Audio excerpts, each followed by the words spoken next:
The narrative from Western governments surrounding the war in Ukraine is that Vladimir Putin himself started this war because he hates freedom and he wants to erase Ukraine from the map. It is an extremely absurd, simplistic narrative that does not help us to actually understand the geopolitical conflict taking place on Ukrainian soil, which is actually a proxy war between Russia and NATO. And of course, the leader of the NATO military alliance is the United States. Now, you're not allowed to say that in mainstream Western media. They claim that it's Russian propaganda or disinformation. But ironically, a new poll shows that a majority of people in Germany and France, in the heart of Europe, agree with that assessment. A majority of Germans and a majority of French people have said in a new poll that the United States and NATO bear responsibility for starting the war in Ukraine. Now, there were also a lot of people who blamed Vladimir Putin as an individual himself, but they're not the majority. The majority recognize Western culpability for this conflict. However, the reality is that these people in Germany don't actually have influence on their government's policy toward Ukraine, because as the extremely pro-war, hawkish foreign minister Annalena Baerbock said in a conference in 2022, she said, "We have to keep supporting Ukraine, quote, no matter what my German voters think." This is why we made very clear today at our informal council, but also with an input paper I gave together with my French colleague, making clear that we stand with Ukraine as long as they need us. But if I give the promise to people in Ukraine, we stand with you as long as you need us, then I want to deliver, no matter what my German voters think, but I want to deliver to the people of Ukraine. So in other words, these Western governments are saying that the NATO proxy war against Russia and Ukraine is more important than democracy itself. They claim they're trying to save democracy, but they're actually violating democracy in order to wage this proxy war. And we can see from these polls that many people in Western Europe itself, in NATO countries, recognize that Western governments were responsible for starting the war in the first place. And what's even more remarkable about this poll is it was conducted by a vehemently anti-Russian group. This is not Russian propaganda. This is from Western-backed anti-Russia activists acknowledging that across Europe, many people recognize NATO's and Washington's responsibility for this proxy war. One of the most prominent anti-Putin activists in Russia is Alexei Navalny. He has been openly supported by the United States government and by numerous Western European governments for years. He actually got his start as a far-right nationalist, and he participated in racist rallies alongside skinheads and fascists. In fact, the Western governments who claim to be so enlightened and progressive and anti-racist, what they don't mention while they heap praise and resources on Navalny is that he started his political career making fascistic far-right campaign ads in which he compared Muslim immigrants in Russia to cockroaches, and he portrayed them as monsters, and he shot them with a gun, implying that he wants to kill Muslims. And he also promised that if he came to power in Russia, he would kick out immigrants from the Caucasus, from countries like Georgia, and keep Russia ethnically pure. This is the great Western savior that Western governments, that NATO wants to replace Putin with in Russia, while they portray themselves as progressive and enlightened and anti-racist. But like the neo-fascists and far-right forces in Ukraine, Navalny rebranded and they got strong Western support. Navalny claimed to be a great anti-corruption activist, and he is the leader of a Western-backed foundation called the Anti-Corruption Foundation, ACF.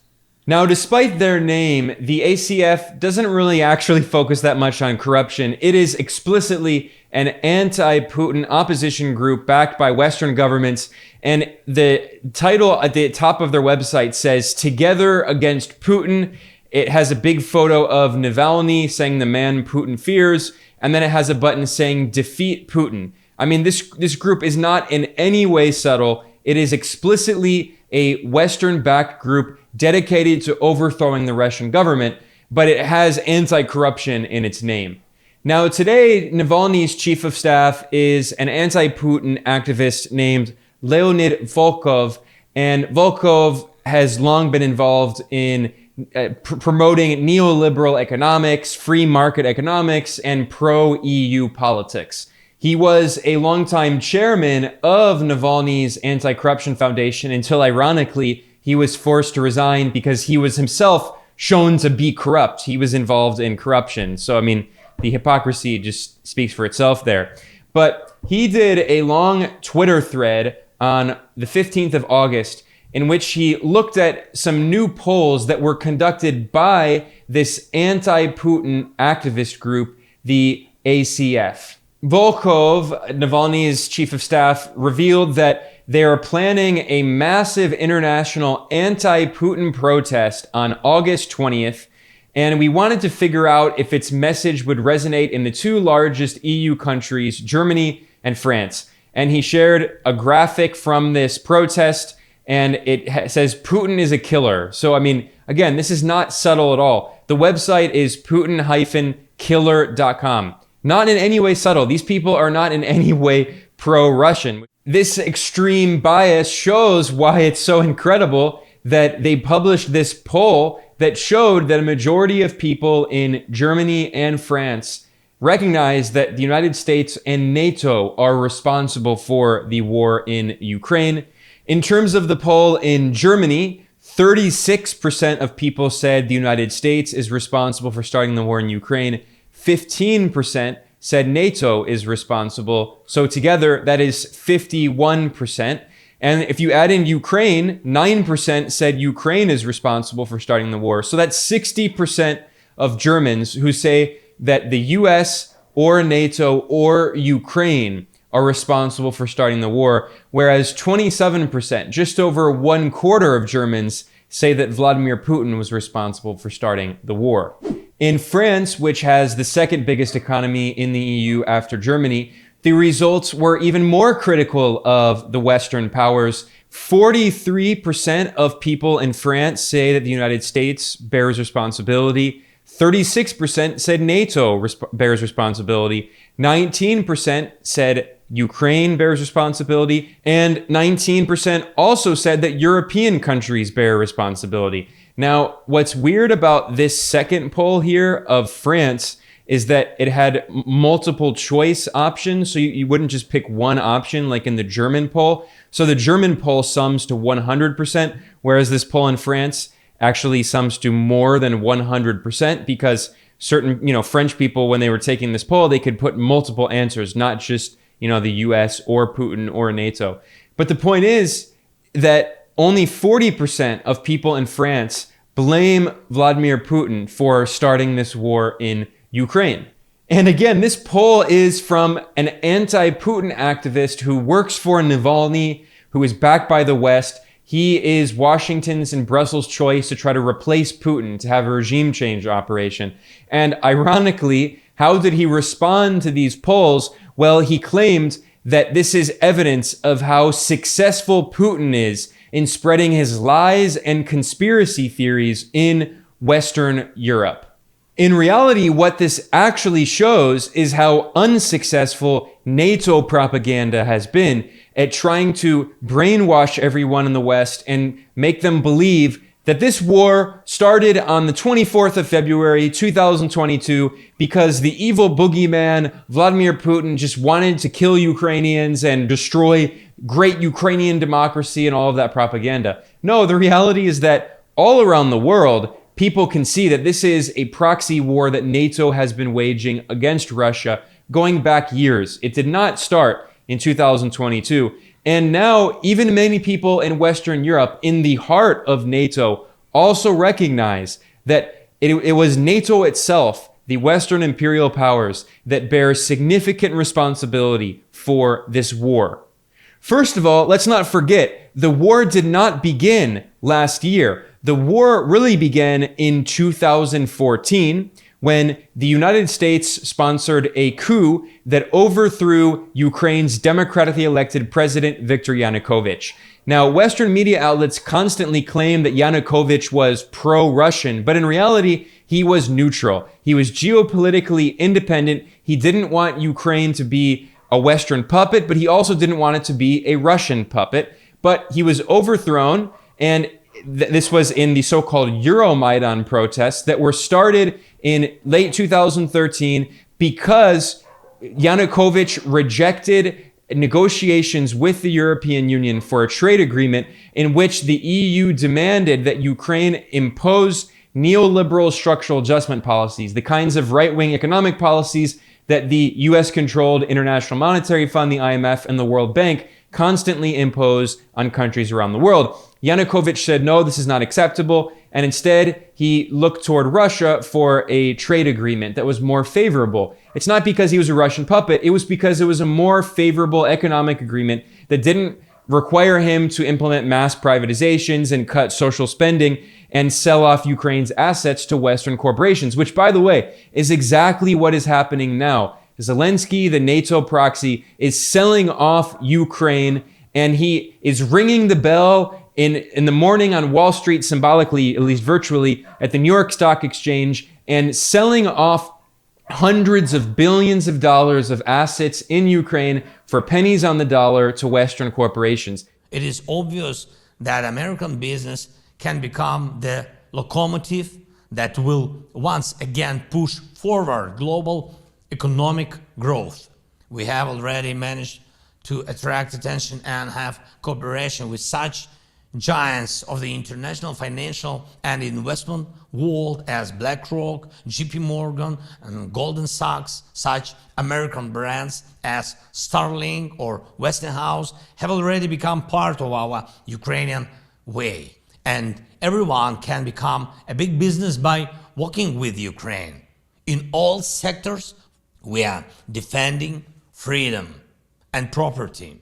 This is exactly what the NATO powers have wanted to do in Ukraine, to exploit Ukraine's resources, its geostrategic location, to try to weaken Russia, right, in its most precarious spot, right, in the most dangerous spot for Russian security. So the point is that in 2014, the US ambassador was recorded in a phone call with the top US diplomat from the State Department, Victoria Newland, who was the Assistant Secretary of State for Eurasian Affairs. And in this phone call, the US ambassador and this top State Department official are discussing who the future leaders of Ukraine would be after the Washington-backed coup overthrew Yanukovych. What do you think? I think we're in play. Good. So I don't think Klitsch should go into the government. I don't think it's necessary. I don't think it's a good idea. I think Yats is the guy who's got the economic experience, the governing experience. He's the guy, what he needs is Klitsch and Tony Book on the outside. He needs to be talking to them 4 times a week. Yeah, no, I think that's right. Okay. Good. Well, do you want us to try to set up a call with him as the next step? Victoria Newland, the notorious neoconservative diplomat who was recorded in that phone call discussing their U.S. plans for after the coup in Ukraine, she was brought back by the Joe Biden administration. And by the way, when she was in the Obama State Department, she was actually physically in Ukraine during the coup and the so-called Euromaidan protests, and she was handing out cookies to the anti-Russian protesters, pro-Western protesters. I mean, she was physically involved in the coup. And then the Biden administration brought back Victoria Newland, and originally she was third in command of the State Department. But this year, in 2023, she was actually promoted in July to the second in command of the State Department. She is Deputy Secretary of State. The only person in the U.S. State Department with more power than her is Antony Blinken. And they are the same neoconservative war hawks who were overseeing this policy of trying to encircle and isolate and overthrow the Russian government. That's their goal. It's regime change in Russia. President Biden actually admitted this in a speech that he gave in Poland. He said that there will never be peace with Russia until President Putin is removed from office. And it was that coup in 2014 that resulted in this war that we're seeing today. There was a slower scale war, a civil war that at least ostensibly civil war that started in 2014, but it was actually a proxy war. And there were pro-Russian separatist forces in the eastern of Ukraine who obviously they supported Russia and they welcomed Russian support, but they were also responding to the brutal policies of the Ukrainian regime after the coup, which implemented anti-Russian policies. And of course, when we're talking about the eastern parts of Ukraine historically, these are areas where people were ethnically Russian. They were Ukrainian, they had an Ukrainian nationality, but they were ethnically Russian. They spoke the Russian language, and their rights to speak Russian, the rights of having Russian language textbooks in schools were being revoked more and more by the pro-Western regime in Ukraine, which, by the way, after the coup was led by the billionaire oligarch Petro Poroshenko, who also implemented many of these right-wing neoliberal economic policies, and he pledged that NATO would become a member of NATO, the US-led military alliance, and implemented also extreme anti-communist legislation, making it illegal to be a communist, banning the communist parties. His regime even made it illegal for leftists in Ukraine to sing the famous song of the international left, which is called the Internationale. And you can be imprisoned in Ukraine for singing this left-wing song. That was before Russia invaded, well before. And by the way, since the Russian invasion, now Zelensky has banned all of the communist and socialist parties that were remaining. So, I mean, Ukraine has been this authoritarian right-wing regime full of far-right extremists going back to the 2014 coup. These were the people that the West backed in order to fight this proxy war against Russia and the pro-Russian separatists in the East.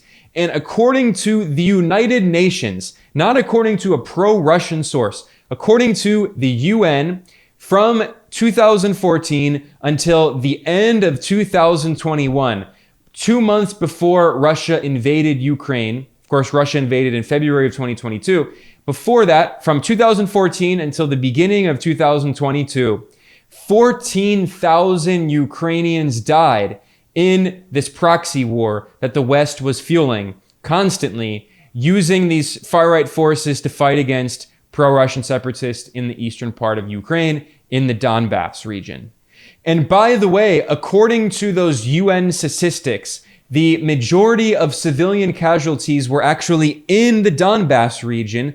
That is to say, they were ethnically Russian Ukrainians who were killed by the Western-backed Ukrainian forces. Now, all of this history has been conveniently erased, and we're supposed to believe that this war was simply caused because Putin bad, Putin hate democracy, Putin authoritarian. I mean, this insanely ridiculous, simplistic narrative that we're always being fed by Western governments and their stenographers in corporate media outlets. But honestly, just going back to 2014 is not enough to understand this conflict today. We have to go back even further. Ukraine had been part of the Soviet Union. And after the overthrow of the Soviet Union, the Western-backed regime change in 1991, Ukraine had a series of different governments. Some of them leaned toward the West, some of them leaned toward Russia. And in 2004, there was another soft coup sponsored by the United States. And actually, the establishment mainstream British newspaper, The Guardian, boasted about this in 2004 in an article titled U.S. Campaign Behind the Turmoil in Kiev. This is about how Washington helped back a regime change operation in Ukraine in 2004 to overturn an election, the results of which it didn't like, and instead put into power a pro-Western puppet. And The Guardian wrote very clearly, the regime change operation, or the color revolution, it was known as the chestnut revolution. This is one of the classic color revolutions. Quote, the campaign is an American creation, a sophisticated and brilliantly conceived exercise in Western branding and mass marketing to salvage so-called rigged elections, that is to say, overturn election results you don't like and topple unsavory regimes. It was funded and organized by the US government. I'm quoting from The Guardian. This is the most mainstream newspaper in the UK. This color revolution in Ukraine, quote, was funded and organized by the US government, deploying US consultancies, pollsters, diplomats, the two big American parties, and US non-government organizations. The Guardian referred to it as engineering democracy through the ballot box and civil disobedience. Engineering democracy. So this is an example of how this hybrid war against Russia in Ukraine goes back decades, not even just to the 2014 coup, but also to the 2004 coup, and even before. And one of the other main points that we have to discuss is NATO expansion. Numerous documents from Western governments show that in 1990, the US, the UK, France, and Germany all promised Moscow, that is the Soviet Union at that time, the Western powers all promised Moscow that if it allowed Germany to be reunified, East and West Germany, then they would not expand 1 inch to the east. A document from the British National Archive admits this. It proves it. It's very clear. A US scholar found this document, and it shows minutes of a meeting that was held in 1991 between the US, the UK, France, and Germany. And in the minutes of this meeting, they said very clearly that there was, quote, a general agreement that membership of NATO and security guarantees are unacceptable for countries to the east of Europe. It adds that the Western diplomats had, this is a quote, we had made it clear during the 2+4 negotiations that we would not extend NATO beyond the Elbe.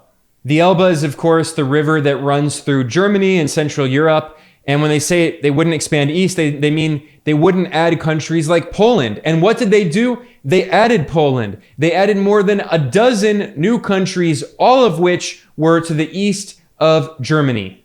Joe Biden himself, before he became president, back in 1997, he admitted that if NATO kept expanding to the east up to Russia's borders, it would provoke a, quote, hostile reaction. The one place where the greatest consternation would be caused in the short term for admission, having nothing to do with the merit and preparedness of the country to come in, would be to admit the Baltic states now in terms of NATO-Russian, U.S.-Russian relations. And if there was ever anything that was going to tip the balance, were it to be tipped in terms of a vigorous and hostile reaction, I don't mean military, in Russia, it would be that. Western government officials have known this for decades. It is not Russian propaganda. They have admitted it in private often, sometimes in public, but mostly in private. We know that because of a 2008 embassy cable that was released by WikiLeaks, thanks to journalist Julian Assange, who's now rotting in prison as a political prisoner for the supposed crime of exposing US crimes around the world. I wrote an article about this, which I'll link to in the description below over at geopoliticaleconomy.com. And it looks at this 2008 embassy cable written by the then US ambassador to Russia, William Burns. Today, William Burns is CIA director. So this is someone who is one of the most powerful people in the US government. And back in 2008, he published an internal embassy cable. It was confidential, titled Niet means Niet, which is no means no. Niet is Russian for no. Russia's NATO enlargement red lines. And he said very clearly, Foreign Minister Lavrov, that's the Russian foreign minister, and other senior officials have reiterated strong opposition, stressing that Russia would view further eastward expansion, that is of NATO, as a potential military threat. This is the US ambassador to Russia writing in an internal embassy cable in 2008. And William Burns, current CIA director, he wrote back then, quote, in Ukraine, that is the fears of NATO expansion, quote, in Ukraine, these include fears that the issue could potentially split the country in two, leading to violence or even some claim civil war, which would force Russia to decide whether to intervene. This is exactly what has happened.